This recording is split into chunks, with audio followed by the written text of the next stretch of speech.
뭐 오늘 우리 주보에 이렇게 히브리서가 잘 인쇄가 되어 있기 때문에 여러분들께서 뭐 성경을 찾으시는데 어려움이 뭐 대부분은 없으셨겠죠. 그렇지만 이제 보통 이제 히브리서 몇 장 이렇게 하면은 참 성경에서 찾기가 어렵게 되어 있습니다. 보통 이제 구약으로 알고 계시는 분들도 많이 계시고요. 뭔가 히브리 하니까 좀 구약에 있지 않을까 뭐 그런 생각이 많이 들죠. 그래서 구약에서 한참 찾다가 이제 뭐 신약에 뭐 여기저기서 막 찾아보다가 정 안 돼가지고 뭐 이제 페이지를 말씀드리면 이제 겨우겨우 이렇게 그 히브리서가 그 야고보서 직전에 있다.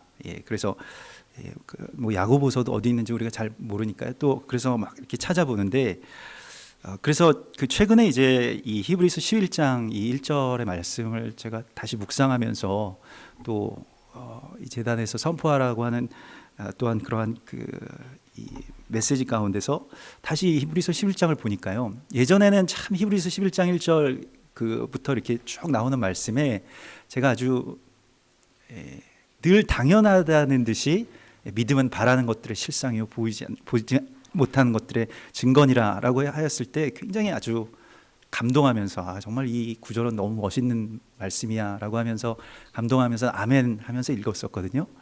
근데 계속 이걸 이제 읽으면서 또 이렇게 전해야 되는 어떤 사명 가운데서 이것을 읽으니까 너무 어려운 말인 거예요. 믿음은 바라는 것들의 실상이요 보이지 않는 것들의 증거니. 이게 무슨 말입니까? 뭔가 이해가 잘 되십니까? 뭔가 이해가 되지는 않았는데 저는 예전에 그랬던 것 같아요. 그냥 이 말씀이 잘 이해되진 않았지만 그냥 이렇게 받아들였던 것 같아요. 그냥 이거 뭐 이해되지 않으면 그냥 흡수하는 것이죠. 근데 무슨 뜻이냐라고 물으면 별로 할 말이 없는 것 같아요. 믿음은 바라는 것들의 실상이요 보이지 않는 것들의 증거니라고 하는 이 말씀 무슨 뜻입니까? 여러분들은 뭔가 이 말씀에 대해서 잘 이해하고 계신지 모르겠습니다. 히브리서 11장은 뭐 믿음장이라고 알려져 있고 또 믿음이란 무엇인가 라고 하는 것에 대해서 우리 가운데 알려주시는 말씀이기 때문에 예수 믿는 사람들에게는 정말 가장 어떻게 보면 중요한 말씀이겠죠. 우리가 하나님을 믿는다라고 하는데 그 믿는다는 것이 무엇이냐라고 하는 그 우리의 통념을 아주 보기 좋게 산산조각내는 그러한 말씀이 그걸 파괴하는 말씀이 바로 히브리서 11장의 말씀인 것입니다. 우리가 하나님 믿는다는 것이 무엇이냐? 하나님 믿는다는 것이 무엇이겠습니까? 우리가 보통 상식적으로 생각하는 것은 뭐 교회 다니는 것이죠. 또 하나님의 존재를 믿는 것이고 예수님이 날 위해서 죽으시고 뭐 부활하시고 또 언젠가 다시 오실 것이라고 하는 것을 믿는 것이죠. 우리 보통 그렇게 많이 생각을 합니다.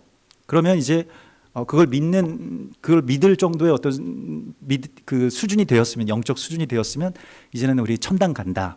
이것에 우리가 이렇게 쭉 이러한 어떤 교리 가운데서 이제껏 하나님 믿어왔습니다마는 믿음이라는 것이 무엇이냐라고 했을 때 바라는 것들의 실상이라고 말씀하십니다.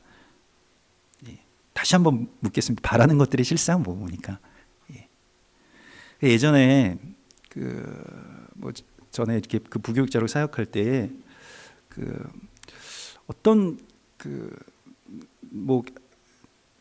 한 분이 저를 이렇게 찾아오셨어요. 목사님 정말 제가 멀리서만 뵙다가 이렇게 와서 목사님께 인사를 합니다. 그래서 반갑습니다 이렇게 인사를 드렸는데 그 남자분이 근데 지금 저랑 어딜 좀 가주셔야 되겠습니다 이렇게 말씀을 하세요. 그래서 왜 그러시냐고 그랬더니 가보시면 안다는 거예요. 근데 그분이 그러니까 조직 폭력배까지는 안 되고 좀 약간 그 조직 폭력배와 이게 동네 양아치의 중간 정도 단계에 계셨던 그런 분이시거든요. 그러니까 조직까지는 못 들어가지만 아무튼 동네에 이렇게 이 아이들은 이렇게 다 굽어서 살피시는 어떤 그런 분이었거든요. 그래서 그분이 가자 그러니까 좀 약간 겁이 나더라고요. 뭐 어디를 나를 끌고 가려나 그런데 그래서 차를 태워가지고 이제 어떻게든 하여튼 가게 되었습니다. 자기가 정말로 자기를 예수 믿게 해주고 전도해주고 지금도 자기를 위해서 기도해주는 정말 신실한 어떤 한 집사님이 계신데 자기 정말로 그분 사랑한다는 거예요. 근데 그분이 갑자기 암에 걸리셔가지고 예전에 이제 항암 치료 받고 끝났던 그 암이 다시 이제 재발해가지고 지금 저 신촌 세브란스에 계시니까 같이 가셔서 기도를 하셔야 된다. 왜 저를 그러면 제가 가야 됩니까? 그랬더니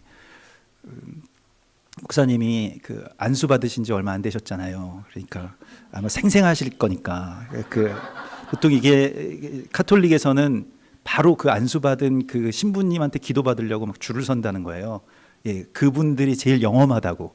그러니까 이분도 그런 생각을 가지고 있었던 거예요. 우리 교회에서 갓 안수받은 목사가 누구냐를 찾으신 거죠. 그래서 저를 찾아서 제가 낙점된 건데, 그래서 한참을 이제 차를 타고 이제 신촌 세브란스까지 가야 되니까 여러 가지 이야기들을 했습니다. 근데 그분은 정말 아주 단순한 믿음을 가지고 있었는데 정말 자기는 그냥 다 믿는다는 거예요. 목사님이 말씀하시는 거라면 자기는 다 믿는다는 거예요. 하나님의 말씀이라고 하면 그냥 다 믿는다는 거예요. 그냥 무조건 믿는다는 거예요. 다 이루어지는 자기는 놀라운 믿음을 가지고 있습니다. 이렇게 말씀하시는 거예요. 그래서 진짜로 믿으면 다 이루어진다라고 하는 그 히브리서의 말씀을 저는 굳게 믿고 있습니다. 이렇게 말씀을 하세요. 옆에 이렇게 언뜻 보니까 이 운전하는 이 손이 이게 보통 민간인의 손이랑 좀 다릅니다. 그래서 막 울퉁불퉁하고 막 말씀도 이렇게 험하게 하시고 막 욕도 섞어 하시면서 하시고 그러니까 겁이 나는데, 아무튼 저는 목사님이 기도해 주시면 이 집사님이 살 거라는 것을 믿습니다. 계속 그러시는 거예요. 그러니까 점점 제가 불안해지는 겁니다. 야, 이거 어떻게 하나. 예. 그래서 정말 그 파이터적인 어떤 믿음을 갖고 계시더라고요. 그래서 아무튼 거기에 가서 그렇게 같이 정말 전심으로 기도를 하고 정말로 이분이 살게 해달라고 더 기도가 뜨겁게 나오더라고요. 저도 그래서 막 뜨겁게 같이 기도를 하고 돌아왔는데, 그분이 또 뭐 감사하다 그러고 돌아왔는데, 나중에 이제 차도가 없으셔가지고 결국에는 이제 하나님께서 이렇게 데려가셨다고.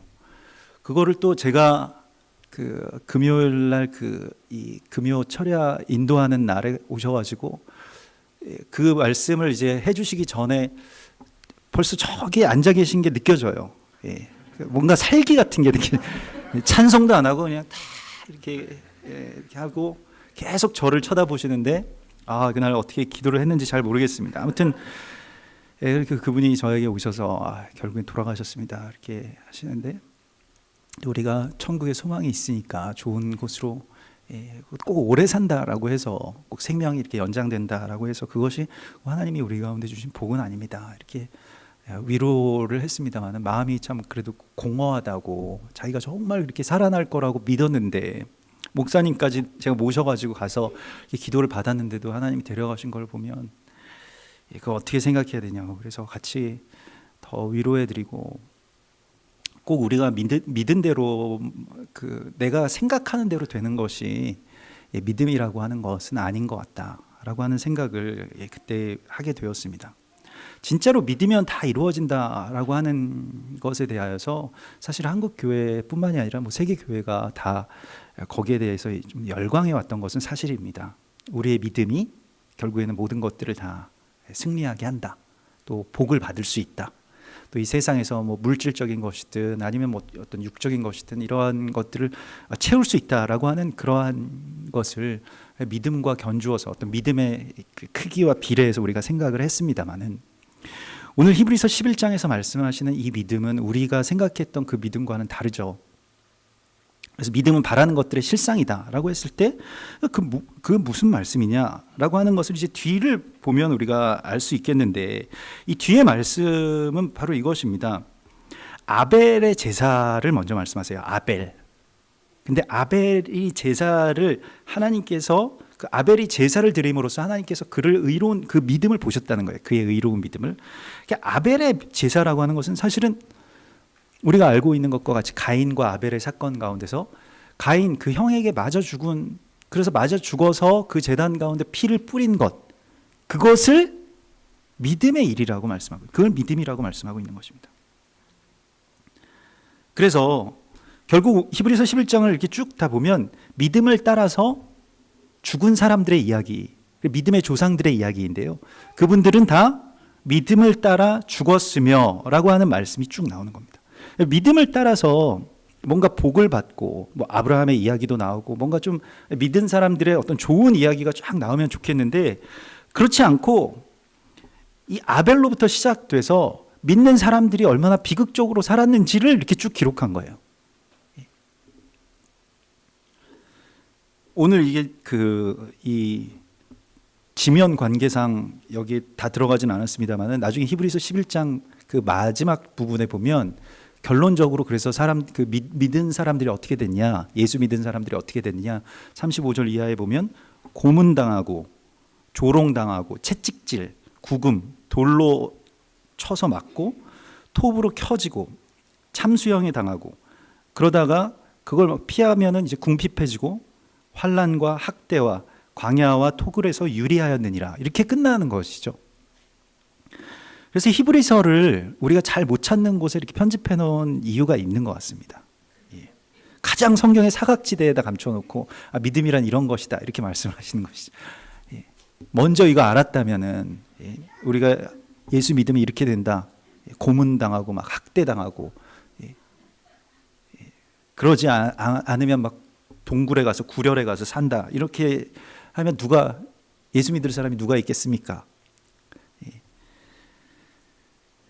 그런데 선진들이 이로써 증거를 얻었느니라. 그러니까 믿음의 조상들은 이로써 증거를 얻었다라고 말씀하시는데 이 증거라고 하는 것은 그 말티레오라고 해서 이건 말티스에서 나온 것인데 이 증거, 증인은 이제 말티스이고 증거는 말티레오라고 하는 것인데 이것은 영어로 어떤 뭔가의 어떤 증거, 에비던스가 아닙니다. 이것은 무엇이냐면 순교자라고 하는 뜻입니다. 그러니까 다시 이걸 원문에 더 충실하게 번역한다면, 의도에 충실하게 번역한다면 선진들이, 그러니까 믿음의 조상들은 이 믿음 때문에 다 순교자가 되었느니라 라고 하는 게 사실은 맞습니다. 근데 도저히 그렇게 번역할 수가 없었을 거예요. 선진들이 그냥 이로써 증거를 얻었느니라 라고 하고 넘어갈 수밖에 없었겠습니다. 그러나 선진들은 이로써 순교자가 되었느니라. 거기서부터 아벨부터 이렇게 쭉 나오는 거예요. 꼭 순교의 어떤 피를 흘리지 않았더라도 이 땅 가운데에서 조롱당하고 노아와 같이 조롱당하고 산에다가 무슨 배를 만든다고 조롱당하고 또 아브라함 때로 가면 이제 계속 잘 살던 어떤 그 바벨론에서의 모든 삶을 버리고 막상 믿음의 길을 가족들과 함께 다 떠났더니 자기 자식인 이삭과 야곱과 함께 장막에 거류하였더라. 그러니까 집 한 칸 없이 그렇게 살게 되었다는 거예요. 증인되었다라고 하는, 너희가 땅끝까지 이르러 내 증인이 될지니라 라고 하는 말씀도, 사도행전 1장 18절 그 말씀도, 그 증인이라고 하는 말씀도 그냥 내가 예수님을 믿는다, 예수님 살아계시다, 이것에 대해서 순교로서 증거하는 자가 되라고 말씀하신 것입니다. 우리가 이게 쉽게 어떻게 보면 낚인 거죠. 항상 하나님 우리에게 말씀하시잖아요. 내가 사람 낚는 어부가 돼. 사람을 이렇게 낚으시거든요. 그래서 몰랐는데, 이럴 줄은 몰랐는데, 믿음이라고 하는 이 정도인 줄은 몰랐는데, 우리가 복 받는다, 이런 이건 참 복이지라고 하는 걸 확 물었다가 결국 고문당하고 조롱당하고 채찍질 받고 막 이렇게 된다는 것입니다. 그리고 너희도 이제 사람 낚는 어부가 되라 이렇게 말씀해요. 사람을 낚는, 놀라운 말씀이죠.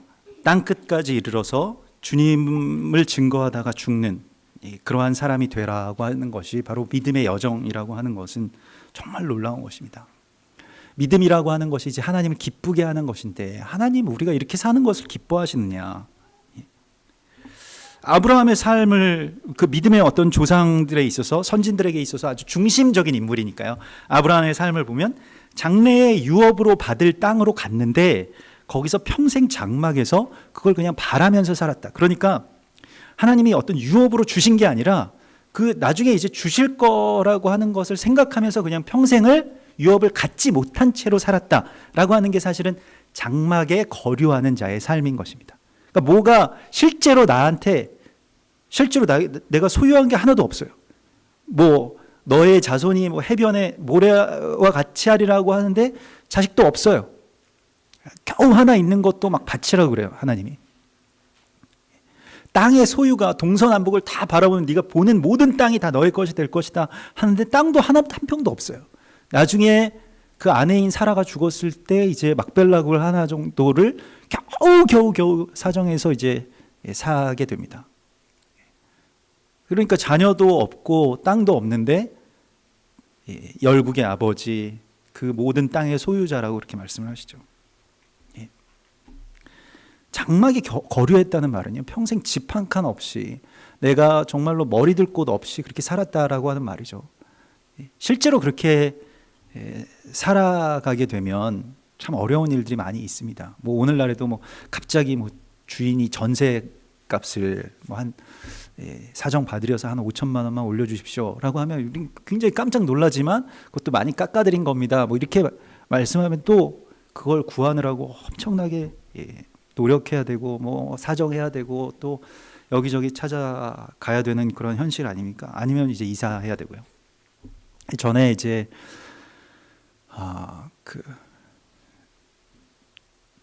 말씀드렸던 것처럼 우리 가정에서 이제 집을 팔고 이제 이사를 하기 전에 이렇게 그 전세를 잠깐 살게 되었는데, 전세를 이렇게 계속 살다가 이제 그 어머니가 저에게 물어보시는 겁니다. 우리가 이제 여기서 이렇게 전에 집을 판 돈에서 뭐 이런저런 뭐 이 빚도 갚고 이래서 이만큼이 남아서 저기에 어떤 집을 살려고 하는데 너의 생각은 어떠냐 이렇게 물어보셔서, 그때 저는 이제 막 그렇게 은혜 받고 뭐 이렇게 뭐 주의 길을 걷는다 이런 때도 아니었는데 갑자기 저의 입에서 레위인은 땅을 기업으로 갖지 않습니다라고 하는 말을 그냥 한 거예요. 제가 한 말은 아닌 것 같아요. 제가 그런 걸 별로 이렇게 크게 생각했던 것도 아니고, 근데 갑자기 레위인은 땅을 기업으로 갖지 않습니다. 집을 사지 않는 것이 좋겠습니다. 앞으로 이 시대는 이 사람들이 뭐 부동산을 소유해서 그거 막 값 오르고 또 거기에서 뭐 살고 이런 거 아닌 것 같습니다. 뭐 잠깐 이제 미국에 몇 달 있었던 그 지식으로, 근데 미국에 보니까 사람들이 다 렌트해서 사는 것 같던데 집을 그렇게 사는 게 더 좋은 것 같던데요. 이렇게 미국의 실상도 잘 모르고 제가 이제 그렇게 미국 사람들이 집을 갖기 위해서 항상 평생을 노력한다는 것도 모르고 이제 그렇게 말을 했거든요. 그랬더니 어머니가 그러냐고, 그러면 일단 네 말대로 그렇게 한번 해보자. 그래서 집을 이제 사지 않았죠.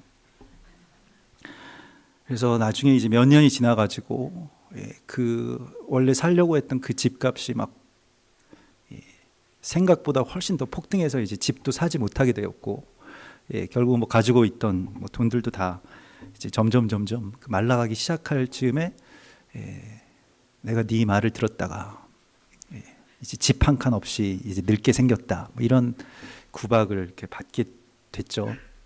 간혹 기분이 안 좋을 때마다 제 얘기를 하시는 것 같아요. 내가 그때 그 대위 말을 들었다가 이렇게 됐다고, 집을 갖지 못하게 됐다라고 하는 것이 사실 집 없이 떠돌아보지 않으면 그걸 좀 느끼기가 어렵거든요. 근데 오히려 이제 막 젊을 때는 뭐 우리가 꼭 집이 없어도 되잖아요. 막 집에서 나가서 뭐 어디 월세라도 독립해서 살고 싶다, 우리 그런 생각들을 막 어린 친구들은 그렇게 할 수 있겠습니다만은, 나이가 들어서 집 없이 어딘가로 또 떠돌아다녀야 된다. 아브라함은 다 나이 먹을 만큼 먹은 그 상태에서부터 이제 떠돌기 시작한 거예요. 정작 집이 있어야 될 때는 집을 없애신 겁니다. 그래서 장막에 거류하였다. 그리고 자기만 그렇게 산 것도 아니고 아들이랑 손자랑 계속 대대손손이 장막에서 거류하고 집 없는 채로 살았다는 거예요. 그 거류민의 삶을 살았다는 거예요. 참 이게 그냥 뭐 당시에 사람들은 다 그렇게 살았나 보다 생각하지만 그렇지 않습니다.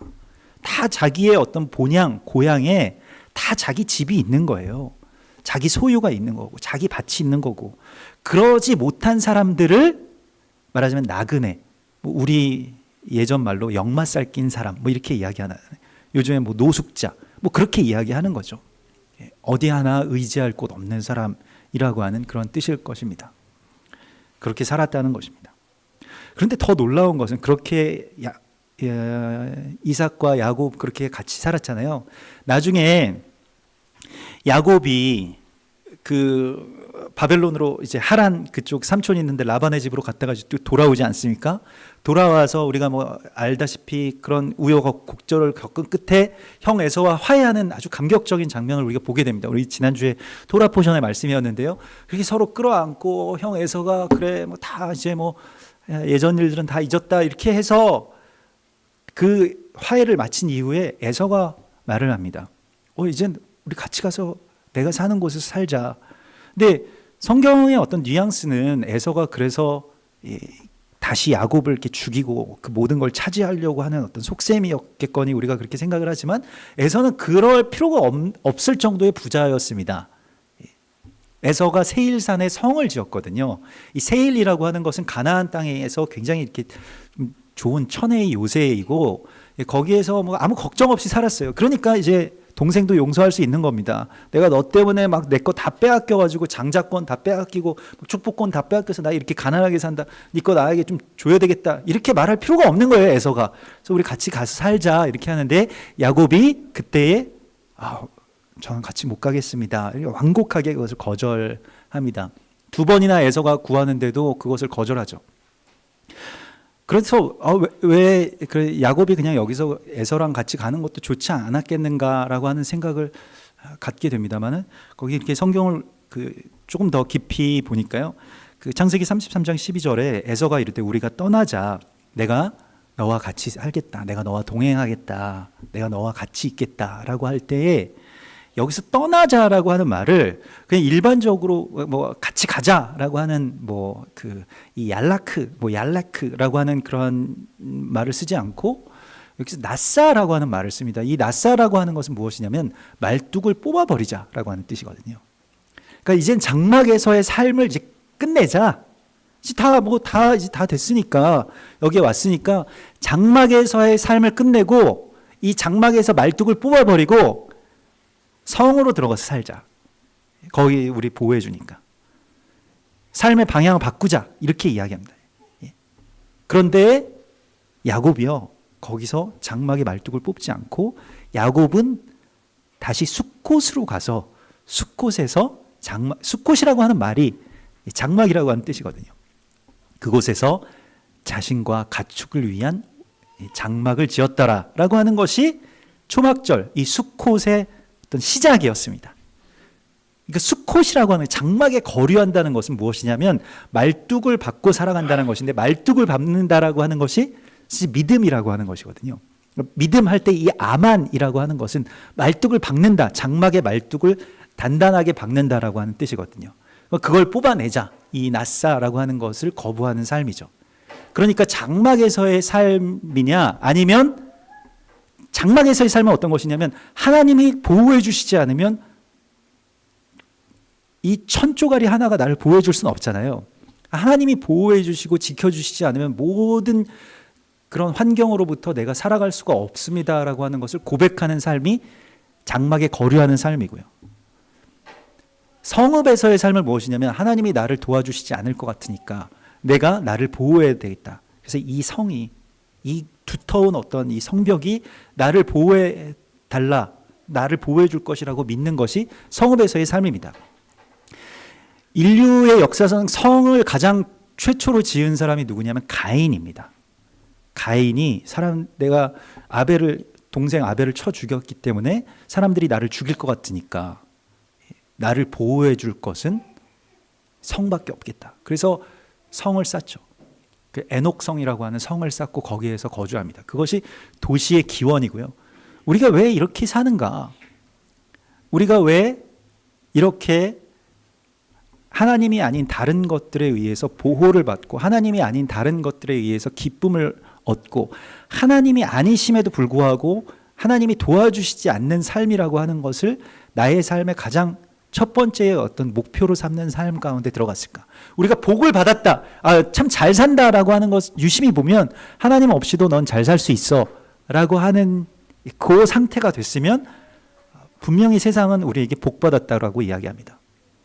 근데 성경은 그것이 이 세상 가운데로 가서 말뚝을 뽑아버리고 자신의 성을 의지하면서 살아가는 사람의 모습으로 그렇게 그리고 있는 것입니다. 그러니까 믿음이라고 하는 것은 결국에는 삶의 행태가 다른 거예요. 삶의 어떤 형식이 다른 겁니다.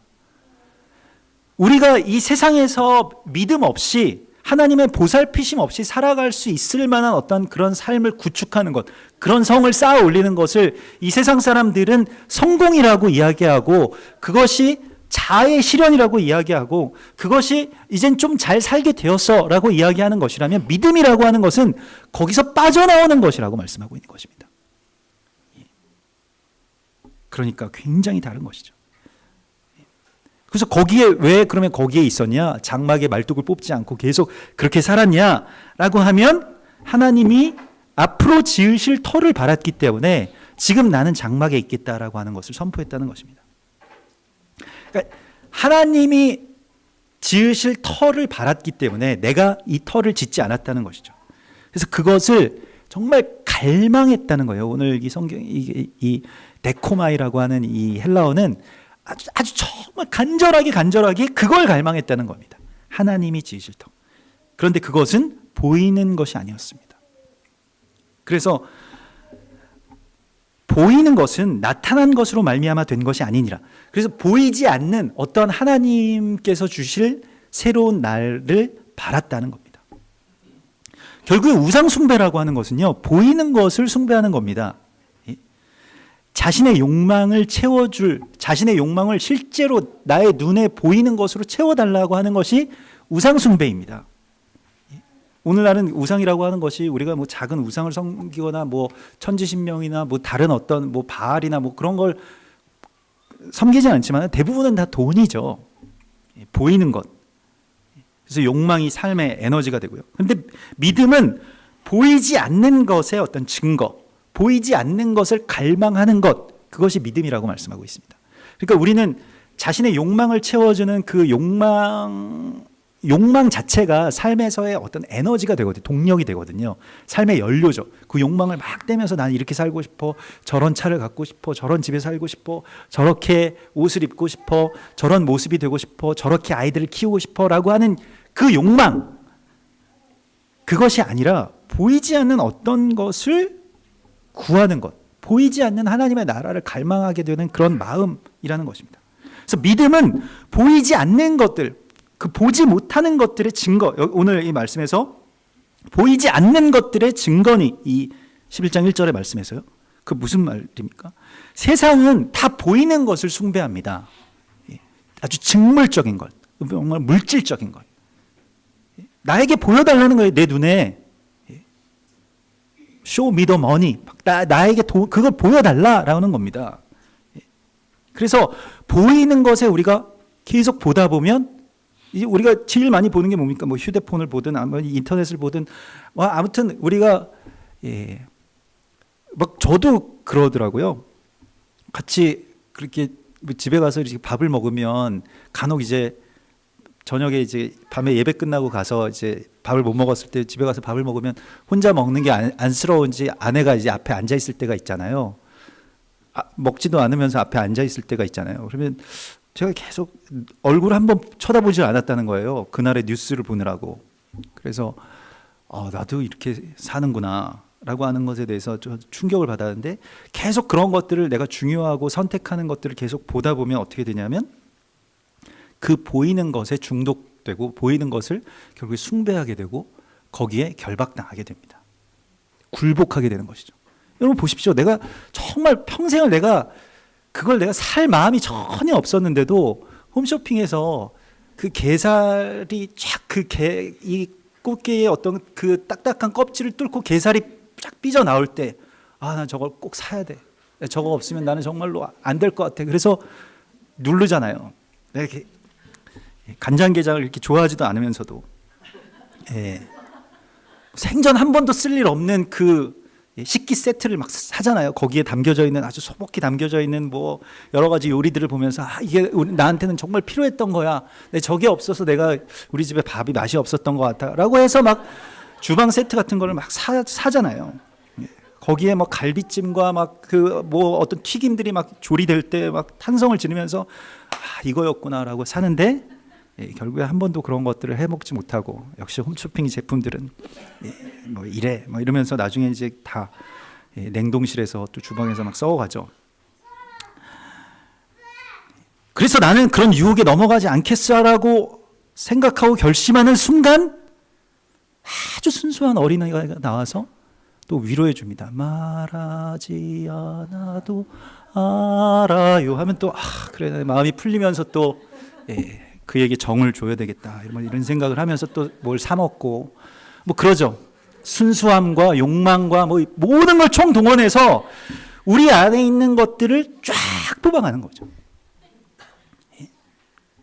그게 무엇이냐? 그게 보이는 것을 바라는 삶이라는 것입니다. 믿음은 무엇이냐? 그 세상에서 빠져나온 사람들의 이야기가 믿음이라는 것입니다. 믿음의 여정은 보이는 어떤 직물적인 것을 내가 더 이상 섬기지 않아도 돼. 나는 더 이상 그것을 갖지 않아도 나에게는 더 좋은 게 있다라고 하는 것을 아는 것입니다. 그게 바로 믿음입니다. 신명기서 11장에서 가나안 땅과 애굽 땅의 어떤 차이점에 대해서 가나안 땅이나 애굽 땅이나 뭐 다 애굽 땅은 좋은 땅이 아니었고 가나안 땅은 좋은 땅이다 우리가 보통 이렇게 믿고 있었던 것인데 그걸 이제 신명기서 11장은 이렇게 말하고 있죠. 애굽 땅은 너희가 그래도 살만했다. 거기서는 발로 막 그렇게 물을 대면 이 물레방아 같은 것들 위에 막 이 손잡이를 잡고 올라가서 물을 막 대면 저쪽 나일강에 있는 물을 끌어오는 것이 애굽에서의 농사였다면 가나안 땅은 이제 어떨 것이냐면 이제 이스라엘 백성들에게 알려주는 거예요. 가나안 땅은 물을 흡수하는 땅이다. 쫙 빠져나가 버린다. 아무리 너희가 열심히 물을 대도 물을 갖다 뿌려도 다음 날이면 물이 없어질 거야 라고 말씀하시고 있습니다. 하나님이 도와주시지 않으면 살 수 없는 땅이 가나안 땅이다 이렇게 말씀하시는 것입니다. 우리가 아무리 열심히 일해도 예전에는 열심히 일하면 잘 살 수 있었습니다.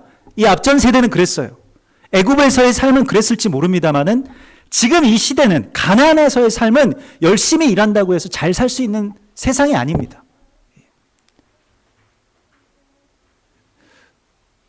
세상이 뭐 우리를 배신한 것이 아니라 그런 세상 가운데로 하나님이 우리를 이끌어 주신 거예요.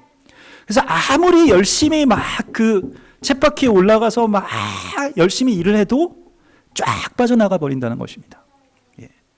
뭐 홈쇼핑에서 뭐 아이들 학원에서 뭐 각종 고지서와 세금과 이런 걸로 정말 몇 분이 채 되지 않아서 우리가 한참을 된 물들이 쫙 빠져나간 경험을 대부분 여러분들 하셨을 것입니다.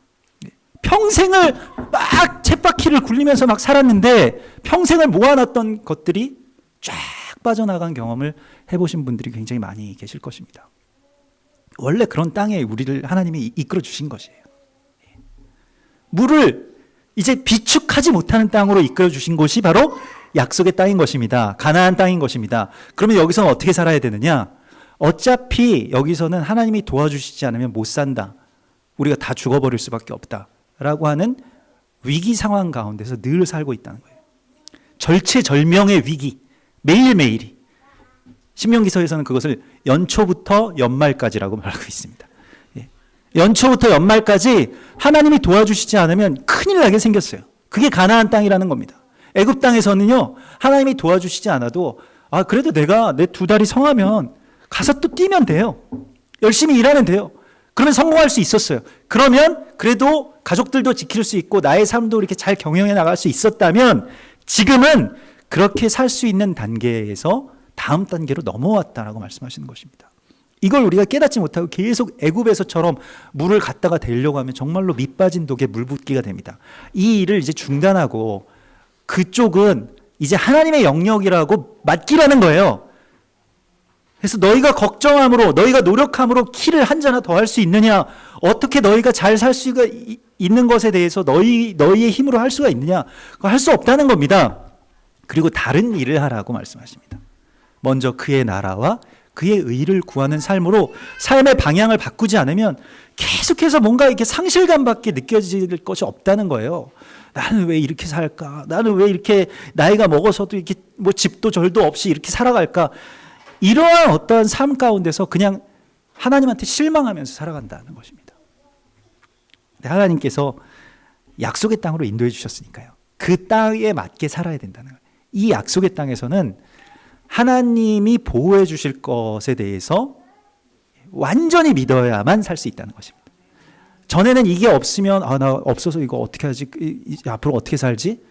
아니 그렇게 살 수 있으니까 이미 그 영역의 일들은 이 물질적인 것, 직물적인 것, 이러한 세상적인 것의 일들은 하나님의 영역, 오히려 물질적인 것을 하나님께 맡겨야 된다는 것입니다. 우리는 항상 영적인 것에만 하나님을 막 붙드는데 물질에 관련된 일들을 이건 하나님의 영역이지 제 영역이 아닙니다. 전 이걸 위해서 이 세상에 온 것이 아닙니다. 라고 하는 것을 결정하라는 것입니다. 그러니까 제가 이렇게 참 순하고 화도 잘 안 내는데 그 대학 다닐 때 그 교직을 이수하려고 이제 나 같은 사람도 학교 나가서 이렇게 강의하면 참 좋겠다라고 해서 교직을 이수하기 위해서 그 교직 과목을 들었는데 교육 철학이었습니다. 근데 그 교대 쪽에 계신 교수님이었는데 그날 아마 뭐 부총장이 되신 것 같아요. 그래서 기분이 굉장히 좋으셔서 들어와서 뭐 학교의 어떤 발전 방향에 대해서 쭉 말씀을 하시는데 대학이 며칠 전에도 뭐 이렇게 뭐 대기업 관계자들과 만나는데 기업이 원하는 인재들을 대학이 배출하지 못하고 있다. 우리 학교는 이제 기업이 원하는 사람들을 배출하도록 하겠습니다. 뭐 이런 말씀을 하세요. 그때 갑자기 제가 뚜껑이 열려가지고 이제 손을 들고 어떻게 교육 철학을 전공하시고 그 강의하신다는 선생님이 그런 말을 할 수가 있냐고. 대학이 기업체에 인력되는 곳입니까? 뭐 그렇게 정말 버릇없이 말했어요. 이거보다 더 버릇없이 말했어요. 그랬더니 막 소리 지르면서 서로 이제 싸우는 거예요. 뒤에 앞에서 막 그러시고. 그래서 나중에 정말 너희 아버지 뭐 하시냐 이 말이 나오는 거예요. 그 교수님이. 그래서 우리 아버지 회사 안 다니신다고. 우리 아버지 회사 그만두셨는데요. 뭐 이렇게 말씀드렸더니 이제 뭐 정말 뚜껑이 열리셔가지고 제가 이제 더 이상 교직을 할 수가 없었죠. 정말 이렇게 머리가 좀 없으신 분이었는데 이 머리까지 다 빨개지셔가지고 학생들 앞에서 막 망신 당하시니까 그게 이 대학의 교육 철학이냐고 막 그래서 뭐 교수님이 부총장 된 게 진짜 개탄할 만한 일이다 막 이러면서 계속 쉬지도 않고 계속 제가 그 학생이 그것도 일개 20몇 살밖에 안 된 그 학생이 부총장한테 이렇게 막 대드니까 이제 너무 힘드셨던 거죠. 근데 제가 이렇게 대들었던 이유는 학교라고 하는 곳이 만약에 기업의 어떠한 일하는 사람들을 양성하는 곳이라면 난 더 이상 여기 다닐 필요가 없겠다라고 하는 생각이 많이 들었기 때문입니다. 그리고 뭐 더 나아가서 뭐 예전에도 뭐 몇 번 말씀드린 적이 있지만 우리 아버지는 매일 주일날 그 교회 가고 술자리에 안 나온다는 이유만으로 기업에서 잘 다니시던 대기업에서 그렇게 물러나셔야 되는데 퇴직하셨어야 되는데 거기에 대해서 그러면 그 길이라고 하는 것은 그럼 무엇이냐? 세상에서 가치 있는 길이라고 하는 것이 꼭 기업에서 잘 월급 잘 받아가면서 사는 그런 길이냐? 뭐 다른 길에 대한 대안도 없었으면서도 거기에 대한 반감은 있었던 것 같아요. 근데 성경에서 그것이 바로 하나님의 길을 가게 되면 세상의 길을 미워하게 된다고 오늘 여기 이 말씀에서도 노아에 관련돼서 그렇게 말씀을 하시는데 둘을 다 사랑할 수 있는 길은 없다라고 말씀하십니다. 믿음이라고 하는 것은 전부의 문제이지 일부가 내가 이 양 사이에 조금씩 지분을 걸어놓을 수 있는 것이 아니라고 말씀하십니다. 그 단계에서는 우리가 빠져나와야 된다라고 말씀하시죠. 전부가 아니면 믿음이 아니라는 거예요. 너희가 두 주인을 섬길 수 없다라고 분명히 예수 그리스도께서 말씀하셨음에도 불구하고 실제로 우리는 두 주인을 섬겨오고 두 주인을 믿어왔습니다. 하나님 믿었지만 정말 솔직하게 자아를 살펴보면 돈을 믿었다는 것이죠. 누구나 다 마찬가지입니다. 우리도 마찬가지고요. 그래서 우리 교회 오셔서 뭐 직장이 뭐 정말 갑자기 없어지시거나 사업이 망하시거나 그런 복을 받으시는 분들이 굉장히 많이 늘어나고 있어가지고 다 목사님 때문이라고 그렇게 말씀하시는데 하나님께서 하나님의 시간 가운데로 우리를 이끌어 주시면 그 개인적인 어떤 종말이 일어난다는 거예요. 그러면 가치가 뒤흔들린다는 겁니다. 전에 있었던 것 불에 타서 없어질 것을 불태우시지 않으면 계속 그걸 섬기게 된다니까요. 그래서 하나님께서는 그것을 먼저 태워주시고 그게 이제 종말입니다. 우리가 무서워하는 심판이죠. 그 심판이 있은 이후에 우리의 삶 가운데 있어서 참된 어떤 평안이 있거나 아니면 그런 심판이 오기 전에 아브라함처럼 같이 가서 그냥 그걸 먼저 내가 깨뜨리는 것이죠. 그런 우상들을 다 파괴하고 그리고 다음 단계로 나아갈 수 있다라고 말씀하십니다. 그게 바로 믿음이라고 말씀하십니다. 그럼 우리가 어떻게 살 것이냐? 그래도 먹고 살아야 되지 않겠느냐?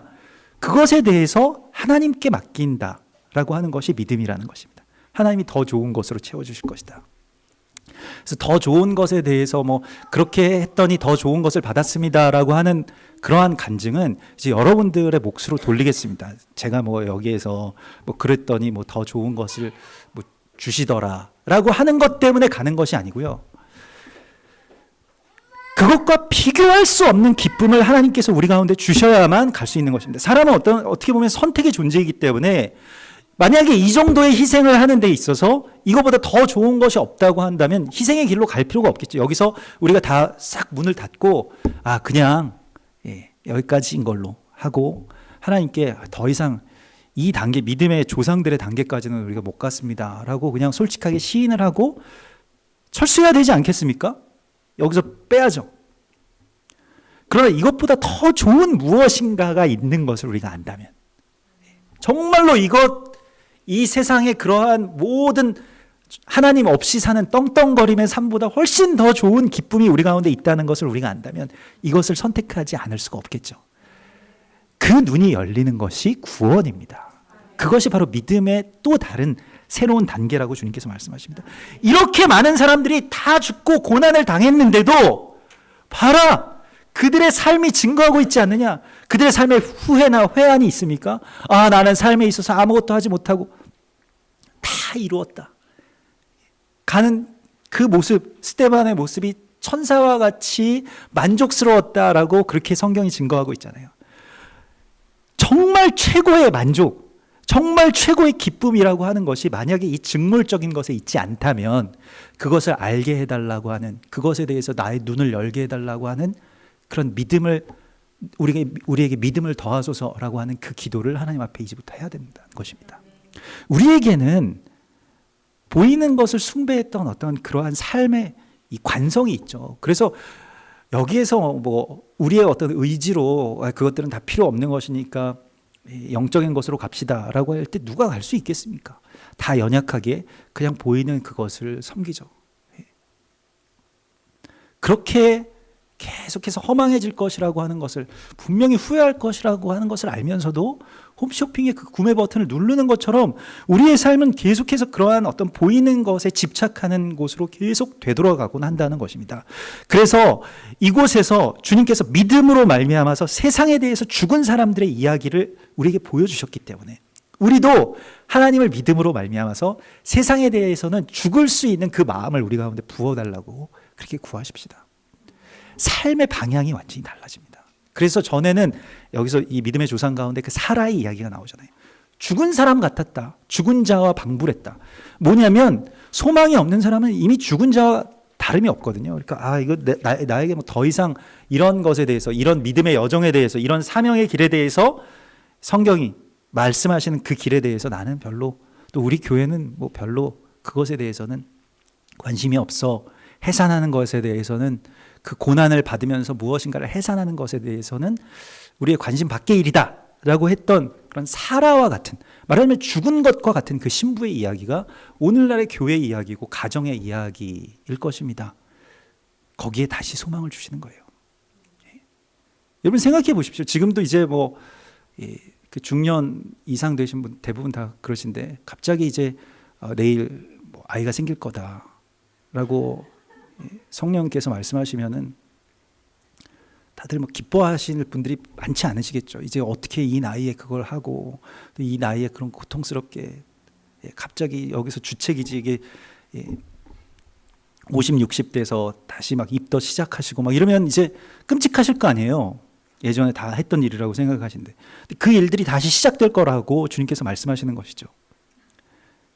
교회가 예전에 그렇게 순교자들을 해산했던 그 교회가 지금은 이제 그러한 거 너무 고통스러워서 이제 안 해라고 어쩌면 지난 500년 동안 닫아 걸었던 그 해산의 문들이 지금 다시 막 열리고 있지 않습니까? 마지막 때에 각 선교지에서 이 20세기 이 마지막 때에 엄청난 순교자들을 교회가 해산하고 있습니다. 물론 한국 교회도 그러한 해산에 동참하고 있습니다만은, 그러나 전에 무명했던 그런 교회들에서 그러한 메시아가 해산되고 있다라고 말씀하고 있는 것입니다. 그런 피해 제사가 이제 다시 시작되고 있다라고 말씀하고 있는 것입니다. 교회가 거기에 대한 소망을 다시 갖게 되는 것, 이것이 바로 믿음의 회복이고 하나님께서 우리 가운데 더해 주실, 하나님께서 우리 가운데 열어주실 새로운 믿음의 단계라고 주께서 말씀하시는 것입니다. 이 믿음의 그 조상들이 걸어갔던 그 길을, 사도들과 선지자들이 그리고 많은 순교자들이 걸어왔던 그 길을 다만 우리도 한 걸음이라도 그렇게 걸어갈 수 있기를 소망합니다. 같이 기도하겠습니다.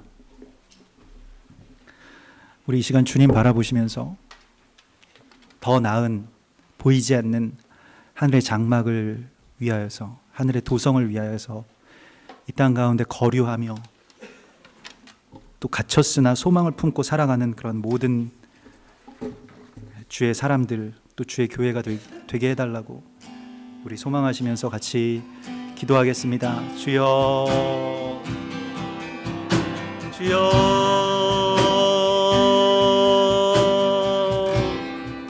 내 삶의 목적이 주여 참으로 아무것도 아닌 또 맹목적인 것을 추구하여 살아가지 않게 주의 나라를 향하여서 나아갈 수 있게 하옵소서. 주의 나라의 가치를 알게 하여 주시옵소서. 주여 우리에게 그 소망으로, 그러한 믿음으로 우리를 이끌어 주시옵소서. 주여 우리가 참으로 다시는 목마르지 아니하는 그 생명생수의 근원이 되게 하여 주시옵소서. 다시는 우리의 우물에 우리의 힘으로 물을 내지 않아도 주여 주로 말미암는 참된 기쁨과 주님의 나라를 향한 참된 소망으로 우리를 채워주시옵소서. 주여 교회가 다시 해산의 어미로서 소망을 품게 하여 주시옵소서. 죽은 자와 같은 교회가, 죽은 신부와 같은 교회가 다시 살아날 수 있도록 주여 역사하여 주시옵소서. 주여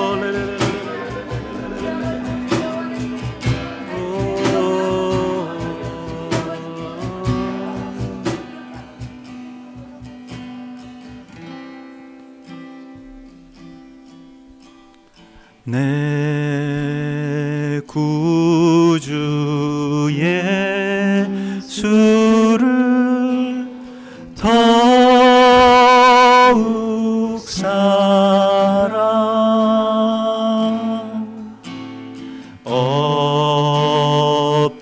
엎드려 비는 말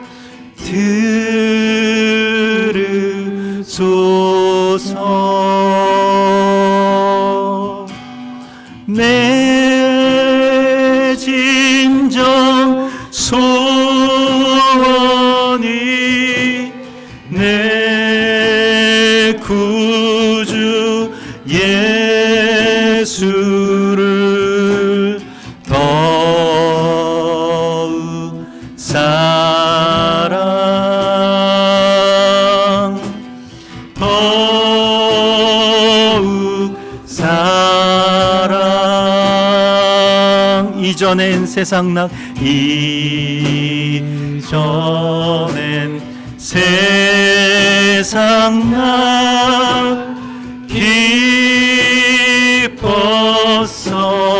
기뻤어도 지금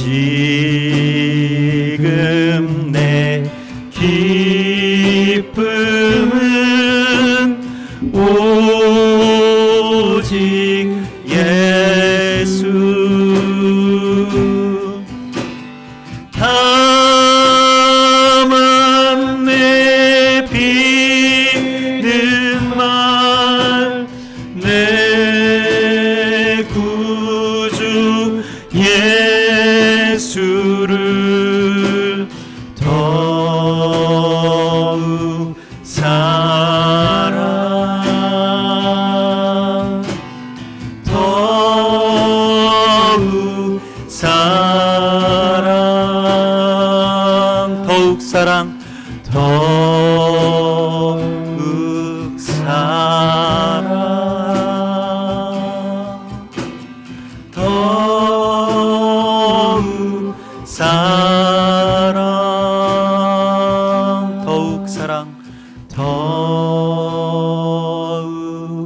사랑 더욱 사랑.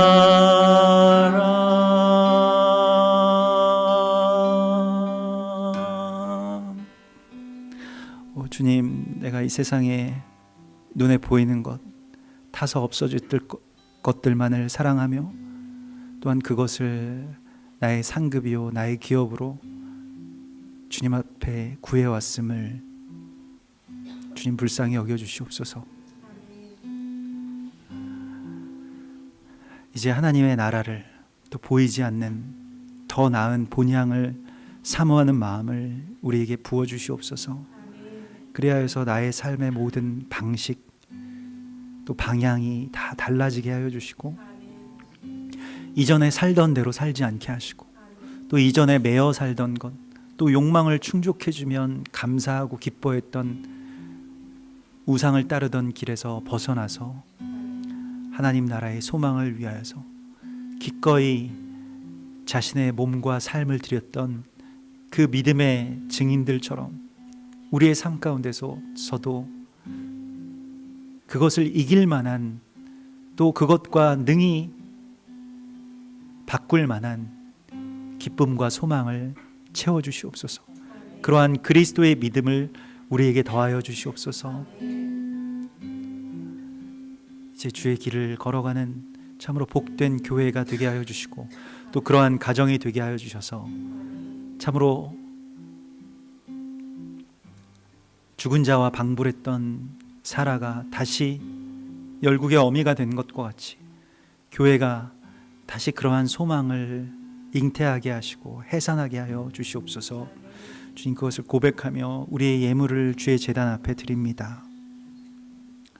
이 세상의 모든 재물들이 다 하나님의 것임을 고백하며 주께 드립니다. 원래 주님의 것이었기에 주의 제단 앞에 우리가 놓습니다. 주님, 이제 주의 나라와 또 주의 의를 위해서 살아갈 수 있는 그 믿음을 우리와 우리의 가정 가운데 또 교회 가운데 다시 새롭게 더하여 주시옵소서. 이제는 우리 주 예수 그리스도의 구속의 은혜와 아버지 하나님의 크신 사랑하심과 성령님의 교통하심이, 주께서 거룩한 믿음의 증인들로 택하신 주의 사랑하는 성도들과 교회 위에, 그리고 이 땅의 모든 남은 자들과 열방, 그리고 저 이스라엘 땅 가운데 이제로부터 영원까지 함께 계실지어다. 아멘.